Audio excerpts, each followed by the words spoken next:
The president is playing defense on national security as he's still trying to push through health care reform. He called congressional leaders to the White House yesterday and is meeting with them again today, but the negotiations are complicated by more political trouble. Bill still isn't popular as two key Democratic senators announced their retirements yesterday. Our senior congressional correspondent Jonathan Karl has more. John? George, there are some big hurdles getting this to the finish line, but with an eye towards what could be brutal congressional elections later this year, Democrats are eager to get this done. Emerging from a White House meeting on health care, Speaker Pelosi was at a loss for words when asked if a final bill would be passed by the end of the month. We hope to. It's possible. We hope to. It's possible. We will bring the bill to the floor when we are ready, and hopefully that will be soon. Democrats are confident they'll ultimately prevail, but as final negotiations begin, there are several things that could kill the bill, including 1, the Cornhusker kickback. Governor Arnold Schwarzenegger is the latest to lash out at the special deal Nebraska Senator Ben Nelson got to exempt his state from $100 million in Medicaid payments. Because that senator got for the Cornhusker state the corn, and we got the husk. Some Democrats are insisting the Nebraska deal be removed, but they still need Nelson's vote. 2, abortion. The House narrowly passed its version only after including tough restrictions demanded by anti-abortion rights Democrats. But those restrictions won't fly in the Senate. 3, public option revolt. Last August, 60 Democrats signed a letter saying they'd only vote for a bill that includes a government-run insurance program. That's not going to be in this final bill. Will those 60 Democrats still vote for it?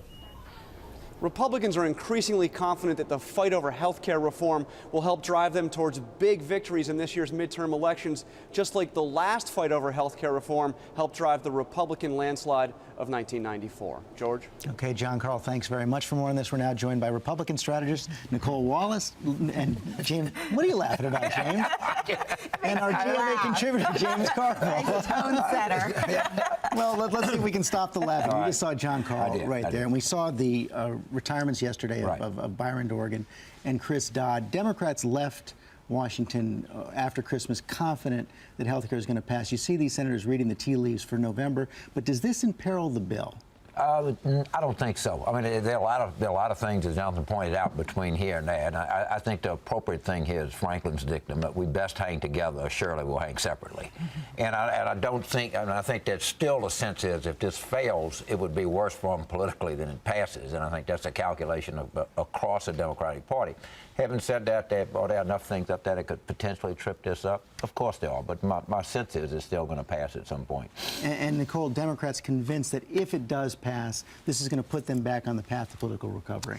Yeah, look, the problem with that analysis is that the problems with the health care bill that used to exist only on the right are now affecting the thoughts of the independent voters who before the holiday were parting ways with Obama and the Democrats. And now I think we have to wait and watch and see what impact his slow response, what's widely perceived to have been a slow response to the terror attack, has on that group of voters. I think that, you know, a lot of trouble signs there. I want to get to that in 1 second, but do you agree with James this is going to pass? I think it'll probably pass, but I think they will do something that's even uglier than limping across the finish line. And then let's get to this national security scare. The president coming out, James, again today with the report they're going to release an unclassified version, as we learn overnight that border officials actually had some suspicions about the flight while it was taking place. Has the president done enough to insulate himself from the political fallout here? Well, look, it's 2 weeks.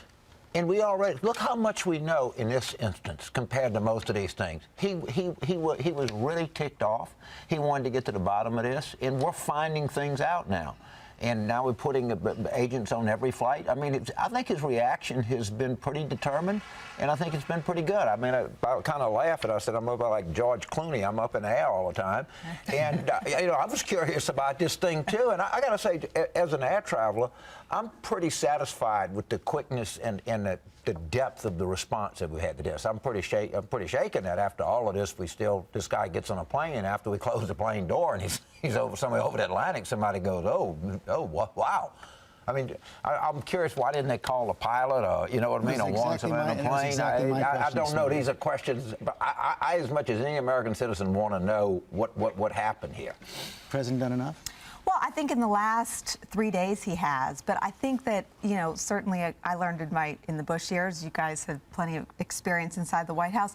I think that impressions are made in those early hours, and in the early hours after the failed terror attack, he took in about 6 more rounds of golf and a movie with the kids. Now, I don't think we know exactly yet what damage was done in those early days, but you never get those moments back, and I think that first impression was that he was slow, that his surrogates were out there saying the system worked, and I think those things do irreparable harm. And sometimes, after Katrina, the Bush administration, the federal government respond quite admirably to the subsequent hurricanes in 2005. It didn't matter. So this is Katrina for President Obama? I don't think so. I don't think so. I just think that the analogy is that first impression was of Obama in a golf shirt, taking in, another half round of golf games and not rushing back to Washington to ride herd on the federal bureaucracy, which he did to great effect this week. Should the president have suspended his vacation? No.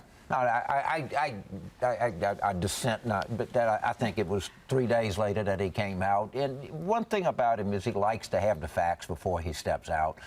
It would have been better if had he not been on vacation, but presidents takes vacations. I mean, that's all what it is. And I'm actually pretty satisfied with the response so far. Congressman Peter King was on the show yesterday, Republican, saying he's probably not going to run for the Senate because he thinks the Republicans are going to take control of the House again in November. Is he right? I don't think he's right, but and I think if we pass health care, and I think that the Republicans are in with a big bet that the economy is not going to do well. And there's some evidence that the economy is improving. If we see as much improvement in the economy in the next 9 months that we've seen in the previous 9 months, then we're not going to lose very many seats at all. You get the last word. Well, Republicans aren't betting against the economy, but I think they're pretty certain that the steps that Obama's taken, the massive government spending, the stimulus bill, the greater involvement and role for the federal government in the delivery of health care are going to be giant losers in November for Democrats. Nicole Wallace, James Carville, thanks very much.